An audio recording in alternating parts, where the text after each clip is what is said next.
आप देख रहे हैं एनएमटी न्यूज और आपको रखे सबसे आगे। डीयू की लॉ फैकल्टी में विद्यार्थी पढ़ सकेंगे। तीनों नए कानून सिलेबस में किए जाएंगे शामिल। दिल्ली विश्वविद्यालय के विधि संकाय के सिलेबस में तीनों नए कानून को शामिल किया जाएगा।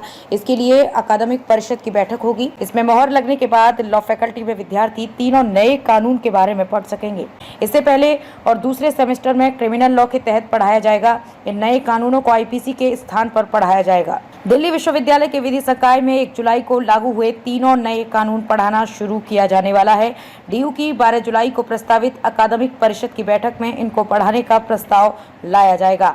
इसके पास न होने की कोई संभावना नहीं है। 27 जुलाई को कार्यकारी परिषद की बैठक में मोहर लगते ही इन्हें क्रिमिनल लॉ के तहत पढ़ाना शुरू कर दिया जाएगा। भारत सरकार ने 1 जुलाई को भारतीय न्याय संहिता 2023, भारतीय नागरिक सुरक्षा संहिता 2023 और भारतीय साक्ष्य अधिनियम 2023 को लागू किया गया है। सिलेबस किया जाएगा शामिल। अब दिल्ली विश्वविद्यालय इन्हें अपने पाठ्यक्रम में शामिल करने जा रहा है।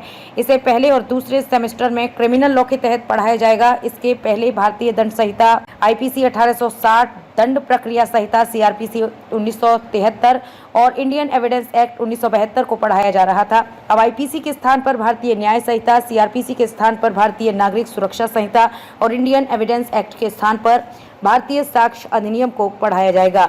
डीयू के क्रिमिनल लॉ के सहायक प्रोफेसर मेघराज ने कहा, नए कानूनों को पाठ्यक्रम में शामिल करना स्वागत योग्य कदम है। ऐसा करने वाला देश का पहला संस्थान होगा। डीयू की स्थापना के वक्त से विधि संकाय में इन्हें पढ़ाया जा रहा है। इनमें जो बदलाव हुए हैं उनके अनुरूप पाठ्यक्रम को बदला जाता रहा है।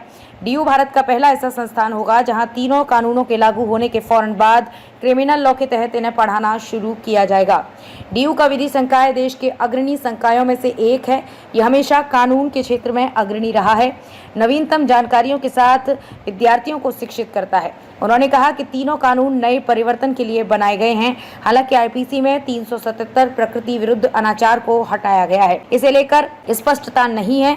इससे कुर्क और ट्रांसजेंडर के साथ होने वाले यौन अपराधों के मामले में परेशानी हो सकती है। इसको लेकर स्पष्टता की जानी चाहिए। पहले ये दंडनीय था और जानवरों के साथ यौन अपराध करने पर इसके तहत मुकदमे दर्ज किए जाते थे। आप देख रहे हैं एनएमटी न्यूज और आपको रखे सबसे आगे।